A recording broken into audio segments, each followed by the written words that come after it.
कि जो माफिया हैं, चाहे कोई भी हो और गलत आदमी है, उनका मैं भी विरोधी हूँ, उसका मैं विरोध करता हूँ।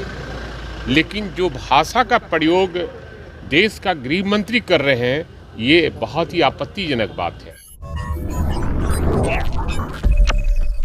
आप देख रहे हैं ब्रेकिंग बिहार। देश के गृह मंत्री अमित शाह की भाषा, उनके बोलने की शैली राजद के वरिष्ठ नेता भाई वीरेंद्र को अच्छी नहीं लग रही है। मौका था जब उनसे सवाल किया गया कि अमित शाह जब पटना आए थे पालीगंज में, उन्होंने सीधे तौर पर कहा कि माफियाओं को उल्टा लटका करके सीधा कर देंगे। उन्होंने सीधे तौर पर कहा कि बात तो सही है, लेकिन जिस प्रकार की भाषा उन्होंने प्रयोग किया है यह गृह मंत्री के लिए शोभा नहीं देता है। इसके साथ ही साथ सीधे तौर पर केंद्र सरकार पर हमला किया भाई वीरेंद्र ने कि बिहार में केंद्र सरकार डर गई है, इसीलिए बार बार प्रधानमंत्री मोदी का, देश के गृह मंत्री अमित शाह का दौरा हो रहा है। लेकिन जनता ने इनको नकार दिया है, इस दौरा से कुछ होने वाला नहीं है। भाई वीरेंद्र ने क्या कुछ कहा इन तमाम मसलों पर, आइए आपको सुनाते हैं। शाह ने कहा है कि बालू माफिया और भू माफिया को उल्टा लटका कर सीधा करेंगे और जेल में डालेंगे। नहीं, सवाल है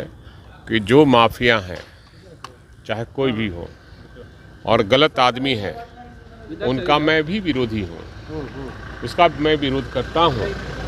लेकिन जो भाषा का प्रयोग देश का गृह मंत्री कर रहे हैं, ये बहुत ही आपत्तिजनक बात है और ये बात बोलना देश के हित में नहीं है। जिस भाषा का प्रयोग कर रहे हैं वो भाषा ठीक नहीं है। बीजेपी 400 पार के जिस तरीके से कार्रवाई हुई है, चाहे वो विनोद जायसवाल पर पूछताछ, देखिए जो भी हो, मैंने पहले भी कहा था कि सरकार विरोधी पक्ष के लोगों को डराने धमकाने, कभी ईडी का कभी सीबीआई का भय दिखलाकर उनको डराना चाहती है, लेकिन विपक्ष डरने वाली नहीं है और बिहार से ही उनको डर है, बीजेपी और सरकार को, केंद्र को। और ये सारे लोग डरे और समे हुए हैं और बिहार बार बार दौरा कर रहे हैं, इसी वजह से बोल रहा है। अनंत हेगड़े ने कहा है कि 400 पार होता है तो संवैधानिक प्रक्रियाएं चेंज होंगी। अब सवाल है कि 400 पार होगा नहीं होगा, ये तो आने वाला चुनाव में जनता निर्णय करेगी।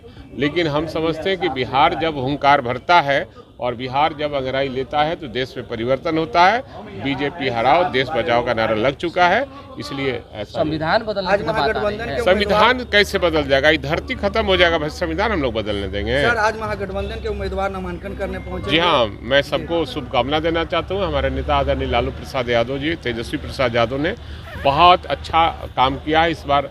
उन्होंने जिस तरह से उम्मीदवार का चयन किया है, काबिले तारीफ है और जनता में जय जयकार हो रहा है। लेकिन राबड़ी देवी के नामांकन पर अभी भी जो है एनडीए कह रही है कि परिवारवाद तो अभी भी नजर आ रहा है। अब सवाल है कि जिसका परिवार ही नहीं हो वो क्या परिवार की बात करेगा? बस